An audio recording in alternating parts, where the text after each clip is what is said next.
নমস্কার বন্ধুরা, আমি সিঙ্গিনী। সবাইকে নতুন আরেকটি ভিডিওতে স্বাগত। তোমরা সবাই জানো 15ই আগস্ট জাস্ট গেল, আর যার জন্য বিভিন্ন অ্যাপে আমাজন, ফ্লিপকার্ট বা আরও বিভিন্ন অ্যাপগুলোতে ফ্রিডম সেল চলছিল। আর সেলের সময় কিন্তু আমি আমার ছেলের ড্রাই ফ্রুটগুলো অর্ডার করে নিয়েছিলাম। বিভিন্ন ড্রাই ফ্রুটগুলো ওপেন করব, তার সাথে সাথে তোমাদের সাথে কিছু গল্প করব। সেটা হলো, জীবনটা এক বিশাল বড় যুদ্ধক্ষেত্র, আর এই যুদ্ধক্ষেত্রে যারা জয়লাভ করে তারা কিন্তু কোনো অংশেই কম না। প্রত্যেকটি মুহূর্ত, প্রত্যেকটি পরিস্থিতি আমাদের শেখায়, নতুন এক অধ্যায়ের সূচনা করে।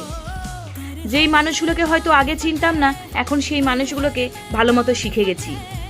আগে যেরকম সব সময় অন্যের কথা ভাবতাম, অন্যের জন্য সেবা করতাম, অনেকটা সময় অন্যের জন্য অতিবাহিত করতাম, এখন একটু হলেও নিজের জন্য ভাবি, নিজের জন্য করি।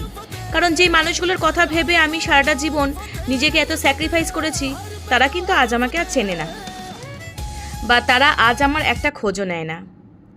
তো আমাদের মনে হয় প্রত্যেকটি সময়তে যে আমাদের সমস্যাগুলি হয়তো বড় সমস্যা, কিন্তু যখনই অন্য কোনো মানুষের মুখ থেকে তার সমস্যাগুলি শুনি, তখনই মনে হয় সেই তুলনায় হয়তো ঠাকুর আমাকে অনেকটাই ভালো রেখেছে। আমাকে মাথার ছাদ দিয়েছে, দুবেলা দুমুঠো পেটে ভাতে খেতে পাচ্ছি, একটু হলেও বস্ত্র পরতে পাচ্ছি ঠিকঠাক। তো এটাই অনেকটা, এটাই আমাদের কাছে অনেক।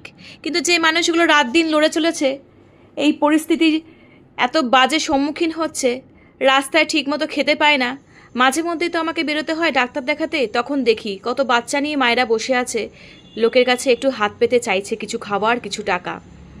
আমি আমার সামর্থ্য মতো দেওয়ার চেষ্টা করি। আমি তো এখন অত ইনকাম করি না, কিন্তু ইচ্ছা আছে যদি কোনো দিনও বড় কিছুতে উঠতে পারি বা বড় কিছু ইনকাম করতে পারি, তাহলে আমি এই মানুষগুলোর জন্য যেটুকু পারি সেইটুকু করব।